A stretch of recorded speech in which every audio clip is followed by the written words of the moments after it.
ਮੇਰੇ ਦਿਓਰ ਕੋਲ ਅਚਾਨਕ ਤੋਂ ਪਤਾ ਨਹੀਂ ਕਿੱਥੋਂ ਪੈਸੇ ਆ ਗਏ ਸੀ। ਅਸੀਂ ਗਰੀਬ ਘਰ ਤੋਂ ਸੀ, ਪਰ ਅਚਾਨਕ ਤੋਂ ਇੰਨਾ ਜ਼ਿਆਦਾ ਪੈਸਾ ਆਉਣਾ ਮੇਰੀ ਸਮਝ ਤੋਂ ਬਾਹਰ ਸੀ। ਮੈਂ ਵਿਧਵਾ ਸੀ। ਕੁਝ ਸਾਲ ਪਹਿਲਾਂ ਮੇਰੇ ਪਤੀ ਦੀ ਮੌਤ ਹੋ ਗਈ ਸੀ ਤੇ ਮੇਰੇ ਅੱਗੇ ਪਿੱਛੇ ਕੋਈ ਵੀ ਨਹੀਂ ਸੀ। ਮੇਰਾ ਇੱਕ ਮੁੰਡਾ ਸੀ 8 ਸਾਲ ਦਾ। ਮੇਰਾ ਵਿਆਹ ਬਹੁਤ ਛੋਟੀ ਉਮਰ ਵਿੱਚ ਹੋ ਗਿਆ ਸੀ ਤੇ ਹੁਣ ਮੇਰੀ ਉਮਰ 28 ਸਾਲ ਦੀ ਸੀ। ਪਤੀ ਦੀ ਮੌਤ ਤੋਂ ਬਾਅਦ ਮੇਰੇ ਕੋਲ ਸਿਰਫ ਦਿਓਰ ਦਾ ਸਹਾਰਾ ਸੀ। ਮੇਰੇ ਪੇਕੇ ਸਿਰਫ ਮੇਰੀ ਮਾਂ ਸੀ, ਜੋ ਮੇਰੇ ਵਿਆਹ ਦੇ ਅਗਲੇ ਸਾਲ ਹੀ ਦੁਨੀਆ ਤੋਂ ਚਲੀ ਗਈ ਸੀ। ਬਾਕੀ ਕਿਸੇ ਰਿਸ਼ਤੇਦਾਰ ਤੋਂ ਮੈਨੂੰ ਉਮੀਦ ਨਹੀਂ ਸੀ ਕਿ ਉਹ ਮੈਨੂੰ ਤੇ ਮੇਰੇ ਮੁੰਡੇ ਨੂੰ ਸਹਾਰਾ ਦੇਣਗੇ। ਇਸ ਲਈ ਮੈਂ ਦਿਓਰ ਦੇ ਨਾਲ ਰਹਿਣ ਦਾ ਫੈਸਲਾ ਕਰ ਲਿਆ।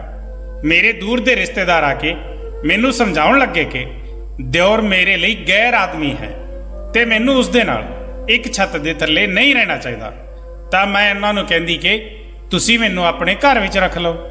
ਪਰ ਮੇਰੀ ਇਹ ਗੱਲ ਸੁਣ ਕੇ ਉਹ ਸਾਰੇ ਖਾਮੋਸ਼ ਹੋ ਜਾਂਦੇ।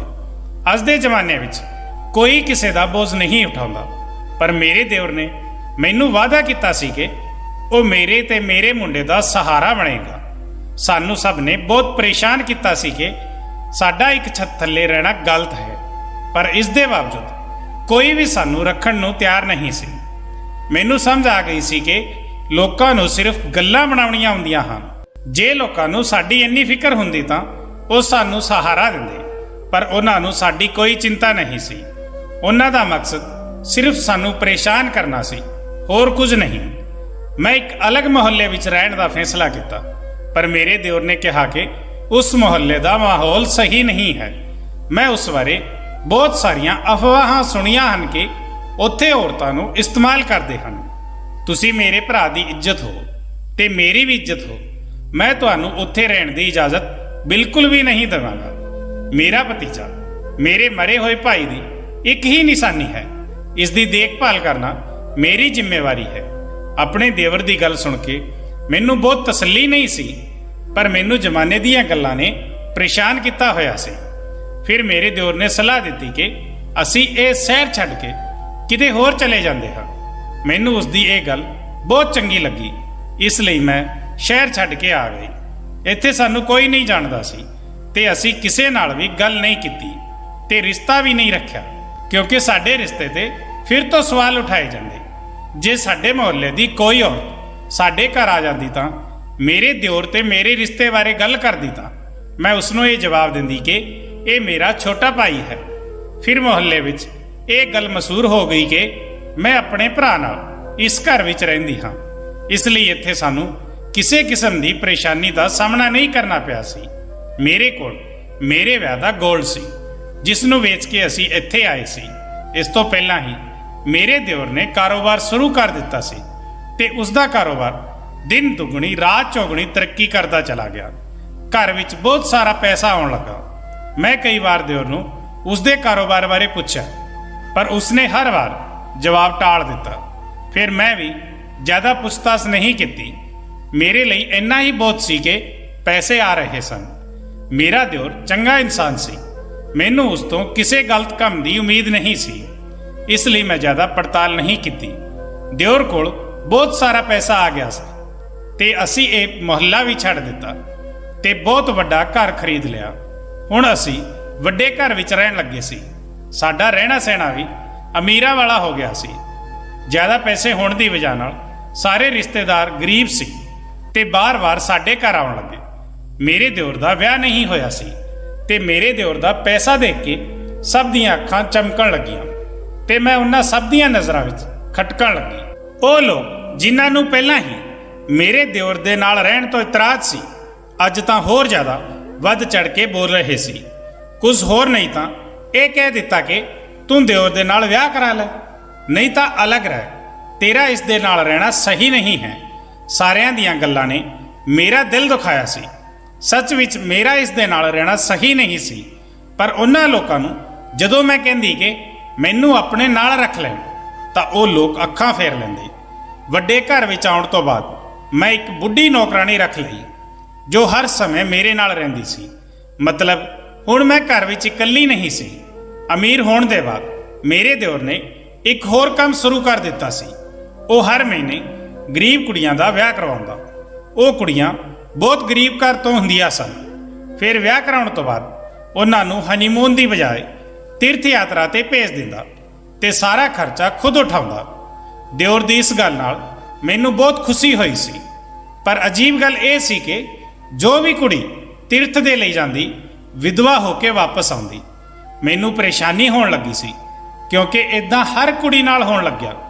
ਇਹੀ ਗੱਲ ਸੁਣ ਕੇ ਮੇਰਾ ਦਿਓਰ ਪਰੇਸ਼ਾਨ ਹੋ ਗਿਆ ਸੀ ਕਿਉਂਕਿ ਉਸਨੇ ਉੱਪਰ ਵਾਲੇ ਦੇ ਦਰਸ਼ਨ ਲਈ ਇਹ ਜ਼ਿੰਮਾ ਉਠਾਇਆ ਸੀ, ਗਰੀਬ ਕੁੜੀਆਂ ਦਾ ਵਿਆਹ ਕਰਵਾਉਣ ਦਾ ਤੇ ਉਹਨਾਂ ਨੂੰ ਤੀਰਥ ਯਾਤਰਾ ਤੇ ਭੇਜਣ ਦਾ। ਪਰ ਇਹ ਅਜੀਬ ਕਿਸਮ ਦੀ ਅਣਹੋਣੀ ਹੋਣ ਲੱਗੀ ਸੀ।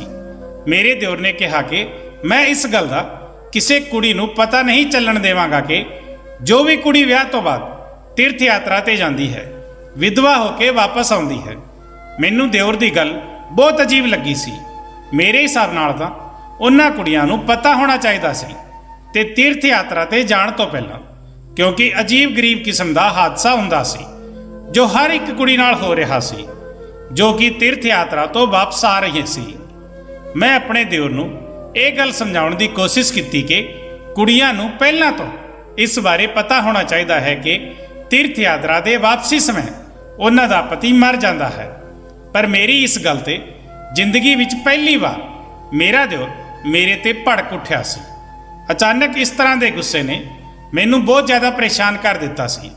ਉਸ ਦੇ ਇਸ ਸੁਭਾਅ ਤੇ ਮੈਂ ਹੈਰਾਨ ਰਹਿ ਗਈ। ਮੇਰੇ ਦਿਓਰ ਨੇ ਅੱਜ ਤੋਂ ਪਹਿਲਾਂ ਮੇਰੇ ਨਾਲ ਇਸ ਅੰਦਾਜ਼ ਵਿੱਚ ਕਦੇ ਵੀ ਗੱਲ ਨਹੀਂ ਕੀਤੀ ਸੀ, ਬਲਕਿ ਉਹ ਮੈਨੂੰ ਆਪਣੇ ਭਰਾ ਦੀ ਵਿਧਵਾ ਮੰਨਦਾ ਸੀ ਤੇ ਇਸ ਅੰਦਾਜ਼ ਨਾਲ ਉਹ ਮੈਨੂੰ ਆਪਣੀ ਵੱਡੀ ਭੈਣ ਦਾ ਦਰਜਾ ਦਿੰਦਾ ਹੁੰਦਾ ਸੀ। ਪਰ ਅੱਜ ਜਿਸ ਤਰ੍ਹਾਂ ਮੇਰੇ ਦਿਓਰ ਨੇ ਮੇਰੇ ਨਾਲ ਗੱਲ ਕੀਤੀ ਸੀ ਉਸ ਦੇ ਸੁਭਾਅ ਤੇ ਮੈਨੂੰ ਹੁਣ ਯਕੀਨ ਨਹੀਂ ਆ ਰਿਹਾ ਸੀ। ਮੇਰਾ ਦਿਓਰ ਮੇਰੇ ਨਾਲ ਬਦਤਮੀਜ਼ੀ ਕਰਨ ਤੇ ਆ ਚੁੱਕਿਆ ਸੀ, ਜਦ ਕਿ ਮੈਂ ਇਹ ਸੋਚ ਕੇ ਪਰੇਸ਼ਾਨ ਹੋ ਰਹੀ ਸੀ ਕਿ ਆਖਰ ਮੇਰੇ ਦਿਓਰ ਨੂੰ ਹੋਇਆ ਕੀ ਹੈ। ਮੈਂ ਆਪਣੇ ਮੁੰਡੇ ਨੂੰ ਖਾਣਾ ਖਵਾਇਆ ਤੇ ਉਸ ਨੂੰ ਸੁਲਾ ਦਿੱਤਾ, ਜਦ ਕਿ ਮੇਰੀ ਨੀਂਦ ਉੱਡ ਚੁੱਕੀ ਸੀ ਕਿਉਂਕਿ ਮੇਰੇ ਦਿਓਰ ਦਾ ਸੁਭਾਅ ਦਿਨੋਂ ਦਿਨ ਬਹੁਤ ਜ਼ਿਆਦਾ ਅਜੀਬ ਹੁੰਦਾ ਜਾ ਰਿਹਾ ਸੀ। ਮੈਂ ਆਪਣੇ ਦਿਓਰ ਨੂੰ ਹਮੇਸ਼ਾ ਨਰਮੀ ਨਾਲ ਗੱਲ ਕਰਦੇ ਹੋਏ ਦੇਖਿਆ ਸੀ, ਪਰ ਪਿਛਲੇ ਕੁਝ ਦਿਨਾਂ ਤੋਂ ਮੇਰੇ ਦਿਓਰ ਦਾ ਜੋ ਰੂਪ ਮੇਰੇ ਸਾਹਮਣੇ ਆ ਰਿਹਾ ਸੀ ਉਹ ਕਿਸੇ ਵੀ ਤਰ੍ਹਾਂ ਵਿਸ਼ਵਾਸ ਕਰਨ ਵਾਲਾ ਨਹੀਂ ਸੀ। ਹੁਣ ਤਾਂ ਮੇਰਾ ਦਿਓਰ ਦਿਨੋਂ ਦਿਨ ਬਹੁਤ ਜ਼ਿਆਦਾ ਬਦਤਮੀਜ਼ ਹੁੰਦਾ ਜਾ ਰਿਹਾ ਸੀ। ਅੱਜ ਜਦੋਂ ਅਚਾਨਕ ਤੋਂ ਉਸਨੇ ਮੇਰੇ ਨਾਲ ਇੰਨੀ ਬਦਤਮੀਜ਼ੀ ਨਾਲ ਗੱਲ ਕੀਤੀ ਤਾਂ ਮੈਂ ਹੈਰਾਨ ਰਹਿ ਗਈ। ਮੇਰਾ ਦਿਓਰ ਸਾਰੀ ਰਾਤ ਘਰ ਨਹੀਂ ਆਇਆ ਤੇ ਮੈਂ ਉਸ ਦਾ ਇੰਤਜ਼ਾਰ ਕਰਦੀ ਰਹੀ। ਕਿਤੇ ਨਾ ਕਿਤੇ ਹੁਣ ਮੈਨੂੰ ਇਸ ਗੱਲ ਤੇ ਸ਼ੱਕ ਹੋਣ ਲੱਗਿਆ ਸੀ ਕਿ ਇਹ ਕੋਈ ਗਲਤ ਕੰਮ ਕਰਦਾ ਹੈ, ਕਿਉਂਕਿ ਦਿਨੋਂ ਦਿਨ ਘਰ ਵਿੱਚ ਇੰਨਾ ਪੈਸਾ ਆਉਣਾ ਤੇ ਜੋ ਹਕੀਕਤ ਮੈਨੂੰ ਪਤਾ ਚੱਲੀ ਸੀ ਉਹਨਾਂ ਕੁੜੀਆਂ ਦੇ ਪਤੀ ਦਾ ਮਰ ਜਾਣਾ, ਇਹ ਸਾਰੇ ਵਿਚਾਰ ਮੇਰੇ ਦਿਮਾਗ ਵਿੱਚ ਘੁੰਮ ਰਹੇ ਸਨ। ਕੜੀ ਨਾਲ ਕੜੀ ਮਿਲਾਉਣ ਤੇ ਮੈਨੂੰ ਇਸ ਗੱਲ ਤੇ ਯਕੀਨ ਹੋਣ ਲੱਗਿਆ ਕਿ ਜ਼ਰੂਰ ਦਾਲ ਵਿੱਚ ਕੁਝ ਕਾਲਾ ਹੈ। ਇਸ ਰਾਤ ਵੀ ਉਹ ਘਰ ਵਾਪਸ ਨਹੀਂ ਆਇਆ। ਅਗਲੇ 3 ਦਿਨਾਂ ਬਾਅਦ ਘਰ ਵਾਪਸ ਆਇਆ। ਮੈਨੂੰ ਹੁਣ ਬਹੁਤ ਪਰੇਸ਼ਾਨੀ ਹੋਣ ਲੱਗੀ ਸੀ ਕਿ ਮੇਰਾ ਦਿਓਰ ਗਿਆ ਤਾਂ ਕਿੱਥੇ ਗਿਆ ਸੀ, ਕਿਉਂਕਿ ਅੱਜ ਤੋਂ ਪਹਿਲਾਂ ਕਦੇ ਐਵੇਂ ਨਹੀਂ ਹੋਇਆ ਸੀ ਕਿ ਮੇਰਾ ਦਿਓਰ 3 ਦਿਨ ਤੱਕ ਘਰ ਵਾਪਸ ਨਾ ਆਵੇ। ਮੈਂ ਇਸ ਸਿਲਸਿਲੇ ਵਿੱਚ ਸੋਚ ਰਹੀ ਸੀ ਕਿ ਅਚਾਨਕ ਤੋਂ ਕਮਰੇ ਦਾ ਦਰਵਾਜ਼ਾ ਖੁੱਲ੍ਹਿਆ। ਮੈਂ ਆਪਣੇ ਕਮਰੇ ਤੋਂ ਬਾਹਰ ਆ ਕੇ ਦੇਖਿਆ ਮੇਰਾ 8 ਸਾਲ ਦਾ ਮੁੰਡਾ ਸਕੂਲ ਗਿਆ ਹੋਇਆ ਸੀ। ਤਕਰੀਬਨ ਦਿਨ ਦਾ ਸਮਾਂ ਸੀ। ਦਿਨ ਦੇ ਇਸ ਸਮੇਂ ਮੇਰਾ ਦਿਓਰ ਕਦੇ ਵੀ ਮੇਰੇ ਕਮਰੇ ਵਿੱਚ ਨਹੀਂ ਆਉਂਦਾ ਸੀ, ਪਰ ਅੱਜ ਜਿਸ ਹਾਲਤ ਵਿੱਚ ਉਹ ਮੇਰੇ ਕਮਰੇ ਵਿੱਚ ਆਇਆ ਸੀ ਇਸ ਨੂੰ ਦੇਖ ਕੇ ਮੈਂ ਹੈਰਾਨ ਰਹਿ ਗਈ, ਕਿਉਂਕਿ ਮੇਰਾ ਦਿਓਰ ਸ਼ਰਾਬ ਦੇ ਨਸ਼ੇ ਵਿੱਚ ਸੀ। ਮੈਂ ਅੱਜ ਤੱਕ ਆਪਣੇ ਦਿਓਰ ਨੂੰ ਕਿਸੇ ਗਲਤ ਚੀਜ਼ ਨੂੰ ਹੱਥ ਲਗਾਉਂਦੇ ਹੋਏ ਵੀ ਨਹੀਂ ਦੇਖਿਆ ਸੀ। ਇਸ ਲਈ ਇਹ ਮੇਰੇ ਲਈ ਬਹੁਤ ਵੱਡਾ ਝਟਕਾ ਸੀ। ਮੇਰਾ ਦਿਓਰ ਸ਼ਰਾਬ ਪੀ ਕੇ ਆਇਆ ਹੈ। ਮੇਰੇ ਦਿਓਰ ਦੇ ਕਦਮ ਲੜਖੜਾ ਰਹੇ ਸਨ ਤੇ ਉਹ ਮੇਰੇ ਵੱਲ ਵੱਧ ਰਿਹਾ ਸੀ। ਮੈਂ ਹੈਰਾਨ ਅਤੇ ਪਰੇਸ਼ਾਨ ਸੀ। ਉਸ ਦਾ ਇੱਕ ਅੰਦਾਜ਼ ਦੇਖ ਰਹੀ ਸੀ। ਜਦੋਂ ਉਹ ਅਚਾਨਕ ਮੇਰੇ ਕੋਲ ਆਇਆ ਤੇ ਆਉਂਦੇ ਹੀ ਮੇਰੇ ਕਦਮਾਂ ਵਿੱਚ ਡਿੱਗ ਪਿਆ। ਮੈਂ ਹੈਰਾਨ ਰਹਿ ਗਈ ਕਿ ਭਲਾ ਇਸ ਨੂੰ ਕੀ ਹੋ ਗਿਆ ਹੈ। ਉਸ ਦੀ ਹਾਲਤ ਬਹੁਤ ਜ਼ਿਆਦਾ ਖਰਾਬ ਸੀ। ਸ਼ਾਇਦ ਉਸਨੇ ਬਹੁਤ ਜ਼ਿਆਦਾ ਸ਼ਰਾਬ ਪੀ ਰੱਖੀ ਸੀ ਕਿ ਉਹ ਬਿਲਕੁਲ ਵੀ ਆਪਣੇ ਹੋਸ਼ ਵਿੱਚ ਨਹੀਂ ਸੀ। ਮੇਰੇ ਕਦਮਾਂ ਵਿੱਚ ਡਿੱਗਦੇ ਹੋਏ ਅਚਾਨਕ ਉਹ ਉੱਚੀ ਉੱਚੀ ਰੋਣ ਲੱਗਾ। ਮੈਂ ਹੈਰਾਨ ਪਰੇਸ਼ਾਨ ਰਹਿ ਗਈ ਕਿ ਉਹ ਕਿਉਂ ਰੋ ਰਿਹਾ ਸੀ, ਜਦ ਕਿ ਰੋਂਦੇ ਰੋਂਦੇ ਹੀ ਉਹ ਬੇਹੋਸ਼ ਹੋ ਗਿਆ। ਮਤਲਬ ਦੁਪਹਿਰ ਦੇ ਇਸ ਸਮੇਂ मेरे कमरे विच आके बेहोश हो गया ते जे कोई इस तरह उसनूं मेरे कमरे विच देख लैंदा तां शायद मेरी इज्जत दा जनाजा निकल जांदा। पर इस समय घर विच ਉਹ ਤੇ मैं इकल्ली सी। जो नौकरानी मैं रखी सी अज ਉਹ छुट्टी ते सी। हुण मैनूं समझ नहीं आ रहा सी कि उस नूं किस तरीके नाल अपने कमरे तो बाहर कड्ढा। पर जो भी सी मैनूं हर हालत विच इस नूं अपने कमरे तो बाहर कड्ढना ही सी। मैं जिवें भी करके उस नूं खिसदे होए अपने कमरे तो बाहर कड्ढिया। ਉਹ चंगा खासा आदमी सी। भला मेरे वर्गी कमज़ोर औरत तो किवें संभालिया जांदा। जिवें भी करके मैं उसनूं उसदे कमरे तक पहुँचाया ते उसनूं फर्श ते लेटा के खुद अपने कमरे विच आ गई। उसदे कमरे दे दरवाजे नूं मैं पहलां ही जिंदा लगा चुकी सी जदों कि मेरे मुंडे दा स्कूल तो वापस आउण दा समा हो चुकिया सी। हुण मैं अपने मुंडे नूं लैण लई स्कूल जाना सी। दिओर दे कमरे नूं मैं जिंदा लगा दित्ता सी ताकि इदां दी हालत विच ਉਹ किते भी ना जा सके ते मैं खुद भी परेशान सी। अपने मुंडे नूं लैण स्कूल चली गई। मुंडे नूं स्कूल तो लैके जदों मैं घर आई तां मेरा दिओर हुण तक कमरे विच ही बंद सी। अपने मुंडे नूं इशनान कराउण तो बाद मैं उसनूं खाना खिलाया ते ਉਹ ट्यूशन पढ़न चला गया। उसदे ट्यूशन जांदे ही मैं दिओर दे कमरे दा जिंदा खोलिया तां देखिया ਉਹ हुण तक उत्थे बेहोश ही पिया सी। हुण मैनूं उसदी हालत ते हैरानी होण लगी सी क्योंकि ਉਹ बहुत समय तो इदां ही बेहोश पिया सी।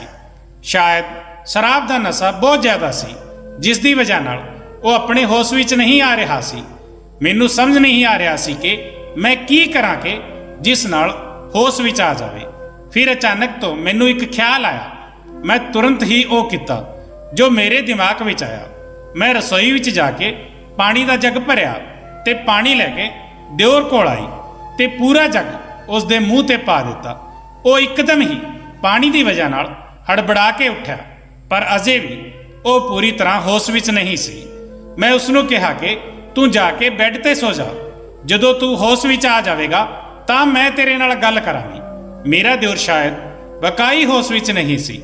इस वजह नाल उसने सिर हिलाया बैड दे वल जाण लगा। उसदे कदम लड़खड़ा रहे सी। उसदी हालत देख के मैनूं रोना आउण लगा सी। सारा दिन गुजर गया पर मेरे दिओर नूं पूरी तरह होश नहीं आया। उसदी हालत देख के ये अंदाजा लगाया जा सकता सी कि अज इसने पहली बार शराब पीती सी क्योंकि जे इसनूं इस चीज़ की आदत हुंदी तां फिर इस ते इन्ना ज़्यादा असर ना हुंदा। रात के 12 बजे अचानक तो मेरे कमरे का दरवाज़ा किसी ने खड़काया तां मैं अपनी जगह तो उठ खड़ी। मेरा मुंडा जो कि सो चुकिया सी। मैं एक नज़र उसनूं देखिया ते एक नज़र दरवाजे ते। मैनूं किते ना किते यकीन सी कि दरवाजे ते मेरा दिओर ही होएगा क्योंकि सारा दिन लंघ गया सी। मैनूं इस गल दा यकीन सी कि हुण मेरे दिओर दा नशा उतर गया होएगा। हुण मैनूं हर हालत विच उस तो ये वजह पुछनी सी कि आखिर वो की करता फिर रहा है। मैं अपने मुंडे दे आराम दा ख्याल करदे होए हौली कदमां नाल दरवाजे दे कोल गई ते दरवाजे दी कुंडी खोलण दे बाद मैं बाहर देखिया तां मेरा दिओर बाहर खड़ा सी। पर दोपहर के मामले विच इस समय बहुत अलग दिख रहा सी। उसकी नज़र झुकी हुई सी, वाल गिले सी।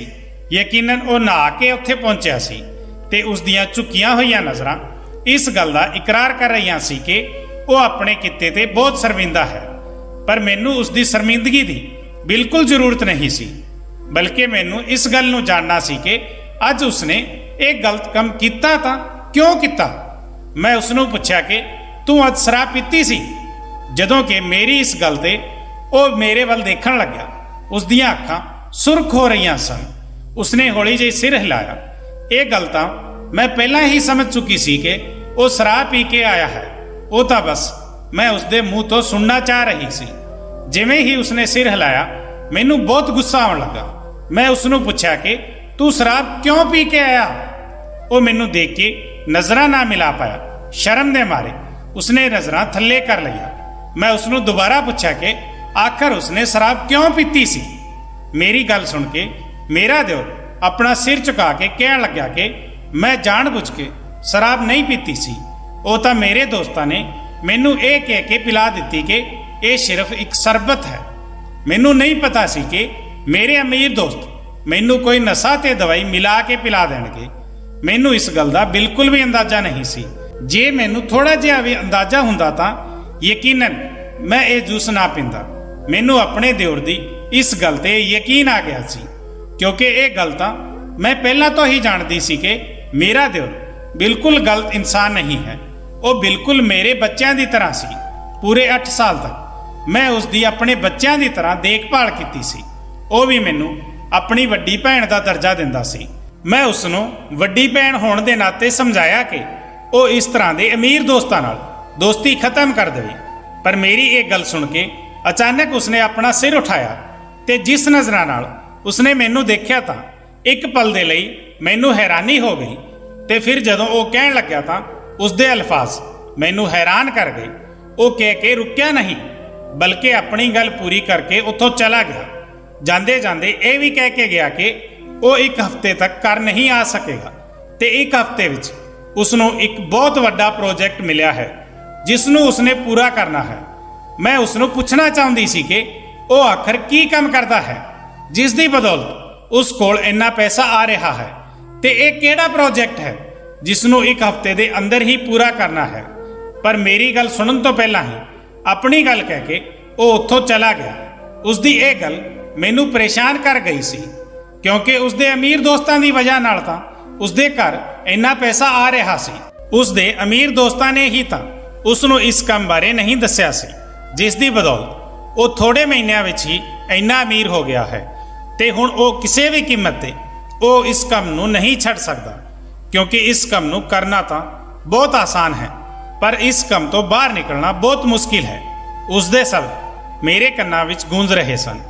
ਅੱਜ ਪੂਰੇ 3 ਦਿਨ ਗੁਜ਼ਰ ਗਏ ਸਨ, ਪਰ ਮੇਰੇ ਦਿਓਰ ਦਾ ਕੋਈ ਪਤਾ ਨਹੀਂ ਸੀ। ਮੈਨੂੰ ਨਹੀਂ ਪਤਾ ਸੀ ਕਿ ਮੇਰਾ ਦਿਓਰ ਆਖਰ ਗਿਆ ਤਾਂ ਕਿੱਥੇ ਗਿਆ, ਜਿਸ ਦੀ ਵਜ੍ਹਾ ਨਾਲ ਇਸ ਨੂੰ ਥੋੜੇ ਮਹੀਨਿਆਂ ਵਿੱਚ ਇੰਨਾ ਜ਼ਿਆਦਾ ਪੈਸਾ ਮਿਲ ਰਿਹਾ ਹੈ। ਮੈਂ ਹੈਰਾਨ ਅਤੇ ਪਰੇਸ਼ਾਨ ਸੀ। ਬਸ ਇਹੀ ਸੋਚਦੀ ਰਹੀ ਕਿ ਉਹ ਕਿਹੜਾ ਕੰਮ ਕਰਦਾ ਹੈ, ਪਰ ਜਵਾਬ ਨਾ ਮਿਲਿਆ। ਹਫ਼ਤੇ ਬਾਅਦ ਜਦੋਂ ਮੇਰਾ ਦਿਓਰ ਘਰ ਵਾਪਸ ਆਇਆ ਤਾਂ ਮੈਂ ਉਸ ਨੂੰ ਪੁੱਛਿਆ ਕਿ ਹਫ਼ਤਾ ਕਿੱਥੇ ਸੀ, ਤਾਂ ਉਸਨੇ ਦੱਸਿਆ ਕਿ ਉਹ 1 ਹਫ਼ਤੇ ਤੋਂ ਦੁਬਈ ਗਿਆ ਹੋਇਆ ਸੀ। ਉਸ ਦੀ ਇਹ ਗੱਲ ਸੁਣ ਕੇ ਮੈਨੂੰ ਬਹੁਤ ਹੈਰਾਨੀ ਹੋਈ, ਕਿਉਂਕਿ ਉਸਨੇ ਤਾਂ ਮੈਨੂੰ ਦੱਸਿਆ ਹੀ ਨਹੀਂ ਸੀ ਕਿ ਉਹ ਸ਼ਹਿਰ ਤੋਂ ਬਾਹਰ ਜਾ ਰਿਹਾ ਹੈ। ਤੇ ਜ਼ਿੰਦਗੀ ਵਿੱਚ ਪਹਿਲੀ ਵਾਰ ਇੱਦਾਂ ਹੋਇਆ ਸੀ। ਉਹ ਸ਼ਹਿਰ ਤੋਂ ਬਾਹਰ ਗਿਆ ਸੀ, ਕਿਉਂਕਿ ਅੱਜ ਤੋਂ ਪਹਿਲਾਂ ਉਹ ਸ਼ਹਿਰ ਵਿੱਚ ਰਹਿ ਕੇ ਹੀ ਕੰਮ ਕਰ ਰਿਹਾ ਸੀ। ਹਾਂ, ਅਕਸਰ ਉਹ ਦੂਜੇ ਸ਼ਹਿਰ ਜਾਂਦਾ ਰਹਿੰਦਾ ਸੀ ਤੇ ਮੈਨੂੰ ਦੱਸ ਕੇ ਜਾਂਦਾ ਸੀ ਕਿ ਉਹ ਦੂਜੇ ਸ਼ਹਿਰ ਜਾ ਰਿਹਾ ਹੈ ਕੰਮ ਦੇ ਸਿਲਸਿਲੇ ਵਿੱਚ। ਪਰ ਅੱਜ ਜੋ ਗੱਲ ਉਸਨੇ ਮੈਨੂੰ ਦੱਸੀ ਸੀ ਉਹ ਮੈਨੂੰ ਹੈਰਾਨ ਕਰ ਗਈ, ਕਿਉਂਕਿ ਦੂਜੇ ਮੁਲਕ ਵਿੱਚ ਜਾਣਾ ਤਾਂ ਇੰਨਾ ਆਸਾਨ ਕੰਮ ਨਹੀਂ ਸੀ। ਮੈਨੂੰ ਨਹੀਂ ਪਤਾ ਸੀ ਕਿ ਮੇਰਾ ਦਿਓਰ 1 ਹਫ਼ਤਾ ਦੁਬਈ ਰਹਿ ਕੇ ਆਇਆ ਹੈ, ਤੇ ਹੁਣ ਪਤਾ ਚੱਲਿਆ ਤਾਂ ਇਹ ਗੱਲ ਸੁਣ ਕੇ ਮੈਨੂੰ ਬਹੁਤ ਜ਼ਿਆਦਾ ਹੈਰਾਨੀ ਹੋਈ। ਤਾਂ ਮੈਂ ਉਸ ਨੂੰ ਪੁੱਛਿਆ ਕਿ ਉਹ 1 ਹਫ਼ਤੇ ਦੁਬਈ ਵਿੱਚ ਕੀ ਕਰ ਰਿਹਾ ਸੀ। ਮੇਰੀ ਗੱਲ ਸੁਣ ਕੇ ਉਸਨੇ ਇੱਕ ਬਹੁਤ ਹੀ ਸੋਹਣਾ ਸੋਨੇ ਦਾ ਹਾਰ ਕੱਢ ਕੇ ਮੇਰੇ ਸਾਹਮਣੇ ਰੱਖਿਆ, ਜਿਸ ਨੂੰ ਦੇਖਦੇ ਹੀ ਮੇਰੀਆਂ ਅੱਖਾਂ ਦੇਖਦੀਆਂ ਹੀ ਰਹਿ ਗਈਆਂ, ਕਿਉਂਕਿ ਰਾਤ ਦੇ ਸਮੇਂ ਵਿੱਚ ਖੂਬਸੂਰਤ ਲਾਈਟ ਦੀ ਰੋਸ਼ਨੀ ਵਿੱਚ ਉਹ ਸੋਨੇ ਦਾ ਹਾਰ ਚਮਕ ਰਿਹਾ ਸੀ। ਇਸ ਹਾਰ ਨੂੰ ਦੇਖਦੇ ਹੀ ਇਸ ਦੀ ਕੀਮਤ ਦਾ ਅੰਦਾਜ਼ਾ ਲਗਾਇਆ ਜਾ ਸਕਦਾ ਸੀ। ਸ਼ਾਇਦ ਨਹੀਂ, ਯਕੀਨਨ ਇਹ ਬਹੁਤ ਮਹਿੰਗਾ ਹਾਰ ਸੀ। ਮੈਂ ਆਪਣੇ ਦਿਓਰ ਨੂੰ ਪੁੱਛਿਆ ਕਿ ਉਹ ਇਹ ਕਿੱਥੋਂ ਲੈ ਕੇ ਆਇਆ ਹੈ। ਉਸਨੇ ਕਿਹਾ ਕਿ ਦੁਬਈ ਦੇ ਸ਼ੇਖ ਨੇ ਉਸ ਨੂੰ ਤੋਹਫੇ ਦੇ ਤੌਰ ਤੇ ਦਿੱਤਾ ਹੈ। ਤਾਂ ਮੈਨੂੰ ਉਸ ਦੀ ਇਸ ਗੱਲ ਤੇ ਹੈਰਾਨੀ ਹੋਈ। ਭਲਾ ਕੋਈ ਇੰਨਾ ਮਹਿੰਗਾ ਤੋਹਫਾ ਬਿਨਾਂ ਕਿਸੇ ਵਜ੍ਹਾ ਤੋਂ ਕਿਉਂ ਦੇਵੇਗਾ।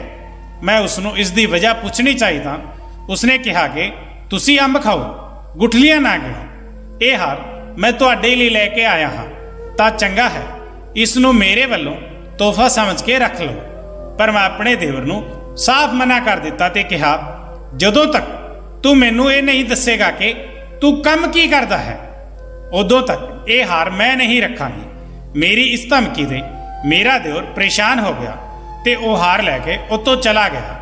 ਹੁਣ ਮੈਨੂੰ ਸੱਚ ਜਾਣਨਾ ਸੀ, ਕਿਉਂਕਿ ਅੱਜ ਤੋਂ ਪਹਿਲਾਂ ਮੇਰੇ ਦਿਓਰ ਨੇ ਕਦੇ ਵੀ ਮੇਰਾ ਹੁਕਮ ਨਹੀਂ ਟਾਲਿਆ ਸੀ, ਤੇ ਅੱਜ ਉਹ ਇਸ ਤਰ੍ਹਾਂ ਉੱਥੋਂ ਚਲਾ ਗਿਆ ਬਗੈਰ ਕੋਈ ਜਵਾਬ ਦਿੱਤੇ। ਸਮਾਂ ਹੌਲੀ-ਹੌਲੀ ਲੰਘ ਰਿਹਾ ਸੀ ਤੇ ਇਸ ਸਾਰੇ ਮਾਮਲੇ ਨੂੰ 1 ਸਾਲ ਲੰਘ ਚੁੱਕਿਆ ਸੀ। ਹੁਣ ਅਕਸਰ ਹੀ ਮੇਰਾ ਦਿਓਰ ਬਾਹਰ ਜਾਣ ਲੱਗਿਆ ਸੀ, ਕਦੇ ਦੁਬਈ ਤਾਂ ਕਦੇ ਕਿਤੇ ਹੋਰ। ਮੈਂ ਜਦੋਂ ਵੀ ਪੁੱਛਦੀ ਤਾਂ ਉਹ ਇਹ ਕਹਿ ਦਿੰਦਾ ਸੀ ਕਿ ਤੁਸੀਂ ਪਰੇਸ਼ਾਨ ਨਾ ਹੋ, ਬਸ ਤੁਹਾਡੀ ਜ਼ਰੂਰਤ ਦੀ ਹਰ ਚੀਜ਼ ਤੁਹਾਨੂੰ ਘਰ ਬੈਠੇ ਮਿਲ ਜਾਵੇਗੀ। ਇੱਕ ਦਿਨ ਉਹ ਮੈਨੂੰ ਕਹਿ ਕੇ ਗਿਆ ਕਿ ਉਹ ਦੁਬਈ ਜਾ ਰਿਹਾ ਹੈ। ਮੈਨੂੰ ਕੁਝ ਨਾ ਕੁਝ ਗਲਤ ਲੱਗ ਰਿਹਾ ਸੀ। ਮੈਨੂੰ ਲੱਗ ਰਿਹਾ ਸੀ ਕਿ ਉਹ ਦੁਬਈ ਨਹੀਂ ਬਲਕਿ ਕਿਤੇ ਹੋਰ ਜਾ ਰਿਹਾ ਹੈ। ਇਸ ਵਜ੍ਹਾ ਨਾਲ ਮੈਂ ਉਸ ਨਾਲ ਜਿੱਦ ਕੀਤੀ ਕਿ ਮੈਂ ਵੀ ਤਾਂ ਵਿਧਵਾ ਹਾਂ, ਮੈਨੂੰ ਵੀ ਤੀਰਥ ਯਾਤਰਾ ਤੇ ਭੇਜ ਦੇ। ਪਹਿਲਾਂ ਤਾਂ ਉਹ ਮੇਰੀ ਗੱਲ ਸੁਣ ਕੇ ਹੈਰਾਨ ਰਹਿ ਗਿਆ। ਫਿਰ ਉਹ ਮੇਰੀ ਗੱਲ ਤੇ ਸਿਰ ਹਿਲਾਉਣ ਲੱਗਾ ਤੇ ਅਗਲੇ ਹੀ ਮਹੀਨੇ ਉਸਨੇ ਮੈਨੂੰ ਤੀਰਥ ਯਾਤਰਾ ਤੇ ਭੇਜ ਦਿੱਤਾ। ਪਰ ਸ਼ਾਇਦ ਉਹ ਭੁੱਲ ਗਿਆ ਸੀ ਕਿ ਉਹ ਮੈਨੂੰ ਇਕੱਲੇ ਭੇਜਣਾ ਚਾਹੁੰਦਾ ਸੀ, ਪਰ ਹਕੀਕਤ ਵਿੱਚ ਮੈਂ ਉਹਨਾਂ ਕੁੜੀਆਂ ਦੇ ਨਾਲ ਮਿਲ ਕੇ ਤੀਰਥ ਯਾਤਰਾ ਤੇ ਚਲੀ ਗਈ। ਪਰ ਤੀਰਥ ਯਾਤਰਾ ਤੇ ਪਹੁੰਚਦੇ ਹੀ ਮੈਂ ਜੋ ਦੇਖਿਆ ਉਸਨੇ ਮੈਨੂੰ ਹੈਰਾਨ ਕਰ ਦਿੱਤਾ। ਉਸਨੇ ਮੇਰੇ ਪੈਰਾਂ ਥੱਲੋਂ ਜ਼ਮੀਨ ਖਿਸਕਾ ਦਿੱਤੀ ਸੀ, ਕਿਉਂਕਿ ਮੈਂ ਤਾਂ ਤੀਰਥ ਯਾਤਰਾ ਪਹੁੰਚੀ ਹੀ ਨਹੀਂ ਬਲਕਿ ਉਹਨਾਂ ਕੁੜੀਆਂ ਦੇ ਨਾਲ ਮੈਂ ਵੀ ਦੁਬਈ ਪਹੁੰਚ ਗਈ ਸੀ। ਪਰ ਮੇਰੇ ਦਿਓਰ ਨੇ ਮੈਨੂੰ ਇੱਥੇ ਦੇਖ ਲਿਆ ਸੀ ਤੇ ਉਸਨੇ ਪਹਿਲੀ ਫੁਰਸਤ ਮੈਨੂੰ ਉੱਥੋਂ ਕੱਢ ਕੇ ਵਾਪਸ ਭੇਜ ਦਿੱਤਾ ਸੀ। ਉਸਨੇ ਮੈਨੂੰ ਕਿਹਾ ਕਿ ਉਹ ਹੁਣ ਕੁਝ ਦਿਨ ਦੁਬਈ ਰਹਿਣ ਵਾਲਾ ਹੈ ਤੇ ਵਾਪਸ ਆ ਕੇ ਉਹ ਮੈਨੂੰ ਸਭ ਕੁਝ ਦੱਸ ਦੇਵੇਗਾ ਕਿ ਆਖਰ ਇਹ ਸਭ ਕੀ ਚੱਲ ਰਿਹਾ ਸੀ। ਅਜੇ 2 ਦਿਨ ਹੀ ਲੰਘੇ ਸੀ ਕਿ ਇੱਕ ਦਿਨ ਅਚਾਨਕ ਤੋਂ ਮੇਰੇ ਘਰ ਦਾ ਦਰਵਾਜ਼ਾ ਖੜਕਿਆ ਤਾਂ ਮੈਂ ਹੈਰਾਨ ਹੋ ਗਈ, ਕਿਉਂਕਿ ਸਾਡੇ ਘਰ ਵਿੱਚ ਕੋਈ ਵੀ ਨਹੀਂ ਆਉਂਦਾ। ਮੈਂ ਦਰਵਾਜ਼ਾ ਖੋਲ੍ਹਿਆ ਤਾਂ ਸਾਹਮਣੇ ਦਾ ਮੰਜ਼ਰ ਦੇਖ ਕੇ ਮੈਂ ਡਰ ਗਈ। ਮੇਰੇ ਮੂੰਹ ਤੋਂ ਚੀਕ ਨਿਕਲ ਗਈ। ਮੇਰਾ ਦਿਓਰ ਖੂਨ ਨਾਲ ਲਿਬੜਿਆ ਖੜਾ ਸੀ। ਉਸ ਦਾ ਸਫੇਦ ਰੰਗ ਦਾ ਕਮੀਜ਼ ਖੂਨ ਨਾਲ ਭਰਿਆ ਹੋਇਆ ਸੀ ਤੇ ਮੂੰਹ ਤੇ ਵੀ ਖੂਨ ਲੱਗਿਆ ਹੋਇਆ ਸੀ। ਉਸ ਦੇ ਸਿਰ ਤੋਂ ਖੂਨ ਦੀਆਂ ਬੂੰਦਾਂ ਫਰਸ਼ ਤੇ ਡਿੱਗ ਰਹੀਆਂ ਸਨ। ਮੈਂ ਤੁਰੰਤ ਜਦੋਂ ਦਰਵਾਜ਼ਾ ਪੂਰਾ ਖੋਲ੍ਹਿਆ ਤਾਂ ਉਹ ਲੜਖੜਾਉਂਦੇ ਕਦਮਾਂ ਨਾਲ ਅੰਦਰ ਆਇਆ। ਮੈਂ ਤੁਰੰਤ ਡਾਕਟਰ ਨੂੰ ਫੋਨ ਕੀਤਾ ਤੇ ਥੋੜੇ ਹੀ ਮਿੰਟਾਂ ਵਿੱਚ ਡਾਕਟਰ ਘਰ ਆ ਗਿਆ। ਉਸਨੇ ਮੇਰੇ ਦਿਓਰ ਦੇ ਜ਼ਖਮਾਂ ਨੂੰ ਸਾਫ਼ ਕੀਤਾ ਤੇ ਉਸ ਨੂੰ ਨੀਂਦ ਦੀਆਂ ਦਵਾਈਆਂ ਦੇ ਕੇ ਚਲਾ ਗਿਆ, ਜਦਕਿ ਮੈਂ ਪਰੇਸ਼ਾਨੀ ਨਾਲ ਆਪਣੇ ਦਿਓਰ ਨੂੰ ਦੇਖ ਰਹੀ ਸੀ। ਅਗਲੇ ਦਿਨ ਜਦੋਂ ਉਸ ਦੀ ਅੱਖ ਖੁੱਲੀ ਤਾਂ ਮੈਂ ਉਸ ਨੂੰ ਪੁੱਛਿਆ ਕਿ ਆਖਿਰ ਕੀ ਹੋਇਆ ਸੀ। ਉਹ ਤਾਂ ਦੁਬਈ ਜਾਣ ਵਾਲਾ ਸੀ, ਫਿਰ ਉਹ ਅਚਾਨਕ ਇਸ ਹਾਲਤ ਵਿੱਚ ਕਿਵੇਂ? ਉਹ ਮੇਰੇ ਵੱਲ ਦੇਖ ਕੇ ਹੱਸਿਆ ਤੇ ਕਹਿਣ ਲੱਗਿਆ ਕਿ ਗਲਤ ਕੰਮ ਦਾ ਅੰਜਾਮ ਵੀ ਗਲਤ ਹੀ ਹੁੰਦਾ ਹੈ। ਮੈਂ ਗਲਤ ਰਸਤੇ ਤੇ ਚੱਲ ਪਿਆ ਸੀ ਤਾਂ ਇਸ ਦੀ ਸਜ਼ਾ ਤਾਂ ਭੁਗਤਣੀ ਹੀ ਸੀ। ਮੈਂ ਰੱਬ ਤੋਂ ਦੁਆ ਮੰਗੀ ਸੀ ਕਿ ਮੇਰੇ ਗੁਨਾਹ ਦੀ ਸਜ਼ਾ ਮੈਨੂੰ ਇਸ ਦੁਨੀਆ ਵਿੱਚ ਹੀ ਮਿਲ ਜਾਵੇ। ਉਸ ਦੁਨੀਆ ਦੀ ਸਜ਼ਾ ਬਹੁਤ ਮੁਸ਼ਕਲ ਹੁੰਦੀ ਹੈ ਜੋ ਬਰਦਾਸ਼ਤ ਨਾ ਹੋ ਸਕੇ। ਇਸ ਦੁਨੀਆ ਵਿੱਚ ਹੀ ਭੁਗਤ ਲਓ ਤਾਂ ਚੰਗਾ ਹੈ। ਉਹ ਰੋਂਦੇ ਹੋਏ ਬੋਲਿਆ ਤਾਂ ਮੈਂ ਉਸ ਨੂੰ ਪੁੱਛਿਆ ਕਿ ਤੂੰ ਕਿਹੜਾ ਗਲਤ ਕੰਮ ਕਰਨ ਲੱਗਿਆ ਹੈ।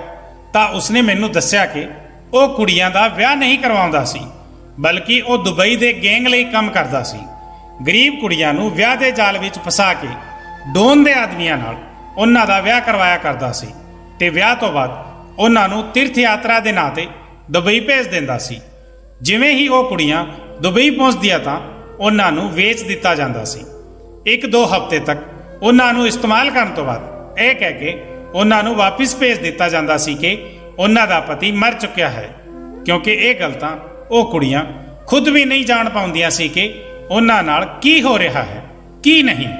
ਉਹ ਉਹਨਾਂ ਦੇ ਅਸਲੀ ਪਤੀ ਹਨ ਜਾਂ ਨਹੀਂ। ਉਹਨਾਂ ਨੂੰ ਬਸ ਇਹ ਦੱਸਿਆ ਜਾਂਦਾ ਸੀ ਕਿ ਉਹਨਾਂ ਦਾ ਵਿਆਹ ਇਸ ਆਦਮੀ ਨਾਲ ਹੋਇਆ ਹੈ, ਪਰ ਅਸਲ ਹਕੀਕਤ ਵਿੱਚ ਦੁਬਈ ਦਾ ਡੌਨ ਉਹ ਕੁੜੀਆਂ ਵੇਚ ਦਿੰਦਾ ਸੀ, ਜਿਸ ਦੀ ਮੂੰਹ ਮੰਗੀ ਕੀਮਤ ਉਸ ਨੂੰ ਮਿਲਦੀ ਸੀ।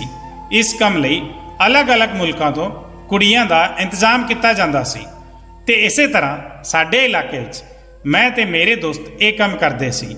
ਅਸੀਂ ਲੋਕ ਉਹਨਾਂ ਗਰੀਬ ਕੁੜੀਆਂ ਨੂੰ ਵਿਆਹ ਦਾ ਲਾਲਚ ਦੇ ਕੇ ਦੁਬਈ ਭੇਜ ਦਿੰਦੇ ਸੀ ਤੇ ਉੱਥੇ ਉਹਨਾਂ ਨਾਲ ਕੀ ਹੁੰਦਾ ਸੀ ਉਹ ਤਾਂ ਕੁੜੀਆਂ ਖੁਦ ਵੀ ਨਹੀਂ ਸਮਝ ਪਾਉਂਦੀਆਂ ਸੀ, ਕਿਉਂਕਿ ਉਹ ਜਿਨ੍ਹਾਂ ਲੋਕਾਂ ਨਾਲ ਰਹਿੰਦੀਆਂ ਸੀ ਉਹਨਾਂ ਨੂੰ ਇਹੀ ਪਤਾ ਹੁੰਦਾ ਸੀ ਕਿ ਉਹ ਉਹਨਾਂ ਦੇ ਪਤੀ ਹੀ ਹਨ, ਪਰ ਹਕੀਕਤ ਵਿੱਚ ਉਹ ਉਹਨਾਂ ਦੇ ਪਤੀ ਨਹੀਂ ਹੁੰਦੇ ਸੀ ਬਲਕਿ ਉਹ ਕੁੜੀਆਂ ਉਹਨਾਂ ਨੂੰ ਵੇਚੀਆਂ ਗਈਆਂ ਹੁੰਦੀਆਂ ਸਨ। ਇਸ ਗੱਲ ਦਾ ਅਹਿਸਾਸ ਮੈਨੂੰ ਹੋ ਗਿਆ ਸੀ। ਇਸ ਵਜ੍ਹਾ ਨਾਲ ਮੈਂ ਉਹਨਾਂ ਤੋਂ ਮਾਫੀ ਮੰਗ ਲਈ ਸੀ ਤੇ ਦੁਬਈ ਦੇ ਡੋਨ ਨੂੰ ਮਨਾ ਕਰ ਦਿੱਤਾ ਸੀ ਕਿ ਹੁਣ ਤੋਂ ਬਾਅਦ ਮੈਂ ਇਹ ਕੰਮ ਨਹੀਂ ਕਰਨਾ ਚਾਹੁੰਦਾ। ਇਸ ਵਜ੍ਹਾ ਨਾਲ ਉਸ ਨੇ ਆਪਣੇ ਬੰਦੇ ਭੇਜ ਕੇ ਮੇਰੇ ਤੇ ਹਮਲਾ ਕਰਵਾਇਆ ਤੇ ਮੈਨੂੰ ਮਾਰਨ ਦੀ ਕੋਸ਼ਿਸ਼ ਕੀਤੀ, ਪਰ ਮੈਂ ਮੁਸ਼ਕਿਲ ਨਾਲ ਉੱਥੋਂ ਬਚ ਗਿਆ।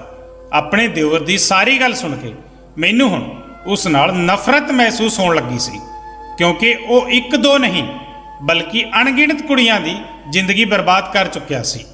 ਫਿਲਹਾਲ ਮੈਂ ਉਸ ਨੂੰ ਮਾਫ ਕਰਨ ਦਾ ਕੋਈ ਇਰਾਦਾ ਨਹੀਂ ਰੱਖਦੀ ਸੀ। ਇਸ ਵਜ੍ਹਾ ਨਾਲ ਮੈਂ ਪੁਲਿਸ ਨੂੰ ਫੋਨ ਕਰ ਦਿੱਤਾ ਤੇ ਉਸ ਨੂੰ ਪੁਲਿਸ ਦੇ ਹਵਾਲੇ ਕਰ ਦਿੱਤਾ। ਉਸ ਲਈ ਇਹੀ ਸਜ਼ਾ ਠੀਕ ਸੀ ਕਿਉਂਕਿ ਉਸਨੇ ਆਪਣਾ ਜ਼ੁਲਮ ਕਬੂਲ ਕਰ ਲਿਆ ਸੀ। ਇਸ ਵਜ੍ਹਾ ਨਾਲ ਉਸਨੂੰ ਉਮਰ ਕੈਦ ਦੀ ਸਜ਼ਾ ਹੋ ਗਈ। ਮੈਂ ਉਹ ਘਰ ਛੱਡ ਦਿੱਤਾ ਕਿਉਂਕਿ ਉਹ ਘਰ ਮਿਹਨਤ ਦੇ ਪੈਸੇ ਦੀ ਕਮਾਈ ਦੇ ਨਾਲ ਨਹੀਂ ਖਰੀਦਿਆ ਗਿਆ ਸੀ। ਬੁਰੇ ਕੰਮ ਦਾ ਬੁਰਾ ਹੀ ਅੰਜਾਮ ਹੁੰਦਾ ਹੈ।